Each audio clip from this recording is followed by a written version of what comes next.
Hello, dingbats, and a happy bloody Halloween to you. Now, what I would like to talk about this evening is Fairytail. I finally finished watching the entire first season off of Netflix. It's something that I've been meaning to get into and finish, and I finally did, and I can for sure say that I love it. I really enjoy the series. The characters are really interesting. There's a lot of different things and implications and all this other stuff going on, and I'm just like really into it. Now, that being said, there are quite a few things that confuse me and just leave me left uncaring. Maybe it's just my cynical nature coming about. Regardless, my biggest issue currently would have to be everybody outside of Fairytail.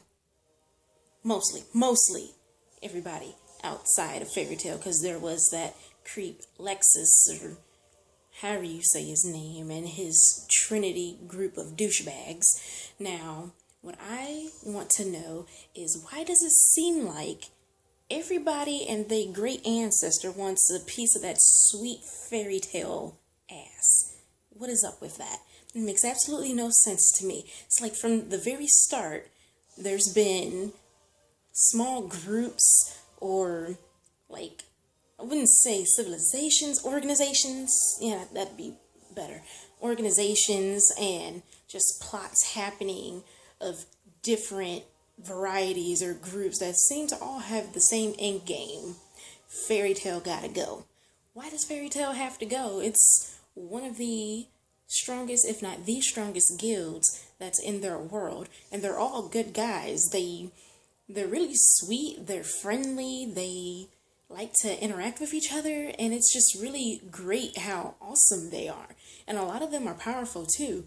And then, I don't know, I'm just going to assume that even their weaker ones are pretty powerful. Like, they're competent, at the very least, you know? So, what's the deal with everybody else? I mean, yeah, they do cause damage, but so what? They're saving lives, and they're doing good.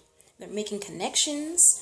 They've got, I would say, a good political stand with their own towns, and most other people that they go to, despite the wreckage they cause, they don't end up being banned from places usually, as far as I understand. So there shouldn't really be a huge problem with the council and whoever with them wrecking the stuff, especially since they end up having to repay it, which is another thing. Why do they end up getting in trouble and having to pay for damages, even if the damages aren't really something that they themselves cause? Half the time, from what I've seen, if not most of the time, the damages are as a result of the fight that they were hired to take care of, you know, the enemies or whoever the problem was. And if it's not a result of the battle that, you know, was typically huge or life-threatening or whatever, then yeah, sure, a few buildings blown up, some rubble here or there, but hey, you're alive. Be grateful. But no, they're not, of course. Instead, we get fake trials and people being threatened to be thrown in prison for this, that, or another thing, even if they didn't do it. Like, you got enemies who you're afraid of, and you hire some wizards from way over yonder to come and handle them, and they're already bad enough that they'd be doing damages. Now you brought in some reinforcements, and the big bad ain't liking the reinforcements, so you know they're all rah, rah, rah, and they're fighting back and all this other stuff, and it's just like, you expected there to not be any damage? You've got two powerful forces colliding to try to come out on top. Of course there's going to be some damages. However, I would have to say that I'm really feeling Gray. Gray is pretty funny. It's a bit of a douche. I am not a Sasuke Uchiha fan by any means, and Gray reminds me of Sasuke, except, way better. And a lot more sexy. He's way cooler than Sasuke could ever hope to be, in my opinion. This gal's opinion. This is Sasuke who. Anyway, but my favoriteest character would have to be Natsu. That lovable, always hungry pink cat. Yes, he's his hair kind of confuses me, because what is that spiky little ball? I would think he had a ponytail in the back of his head, because it's just like, here's the back of his head all spiky and what have you, and then it's just like a bunch of little spikes just randomly in the middle. I don't know if that's supposed to be a layer of spikes or if he has a clump of spikes. Is it matted? What's going on back there, bro? But regardless of that, he is really awesome. And the first time I saw him do what he do, I fell in love, because he's so cool. I like elemental things. You know, there's Avatar, The Last Airbender, and then Legend of Korra, and you have the benders from there. Then there's the different magical and fantasy things and all that other stuff. And then, of course, there's the different shows with firebenders and what have you. And I have to say that Natsu just might trump all of them, because not only does he generate fire, not only does he control fire, but that mofo eats fire. Never seen any of the other ones do that, ever. They don't eat fire. They could blow out some fire, whether it came from inside of them or they did their little funny hand jutsu and blowing out flames like they breath is a flamethrower. They must have got some hot, funky breath, though, to do that.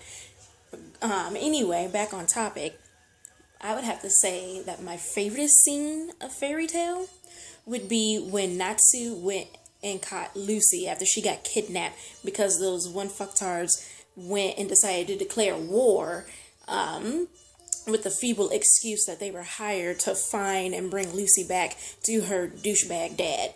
Okay, so she actually tried to escape, because for the longest time while watching this, I was trying to figure out, why people liked Lucy so much. She seemed pretty popular in the fandom or whatever. And I'm like, is she actually powerful? What does she do? She hasn't done anything. She mostly goes around yelling and screaming and being shocked, like she's supposed to be an avatar for the audience, even though she should already be aware and know of most of these things.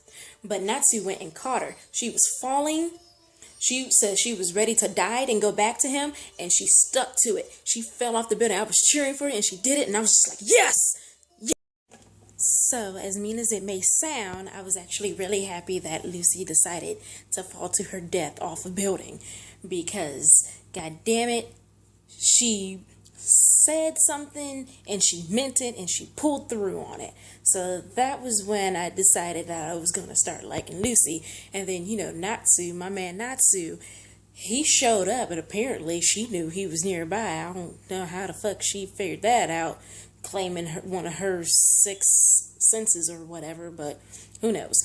Anyway, the fact that he went and caught her, and that catch was just lovely. I loved it. It was my favorite part. He's just looking straight savage in the face over rescuing her from these people. And so he runs and he does this long ass, high ass jump, and he catches her. He just full tackle grapples her. And it was just so amazing. I mean, I'm not entirely sure where his face went, but he caught her, and he caught her in such a way that it managed to reduce any damage that could have been done to her body from the grab.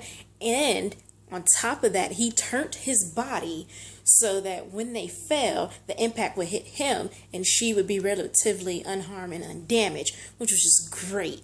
Okay, and what made me decide Lucy was actually pretty cool and didn't fall under the usual anime girl stereotype was that when they land, Natsu's got a face full of boob and he's talking through it, all relieved that she's okay and he made it in time. And she's just like not even batting an eyelash over that. She's more grateful to the fact that, yeah, this guy did just save my life and came in time to rescue me. So, yeah, kudos, Lucy. Love it. Now, there's that Jaleel guy. Ugh. I'll talk about him some other time. Now, thank you for watching my blog again. Happy Bloody Halloween to you people. I hope you enjoyed this, got some amusement out of it. Let me know in the comments your own opinions and thoughts about Fairytail. If you'd like to give me spoilers, go ahead, but my friend would prefer that you didn't. She wants me to have the full experience of uncovering everything as they come. But please like and subscribe, and I suppose that I'll see you guys next time, okay? Toodles.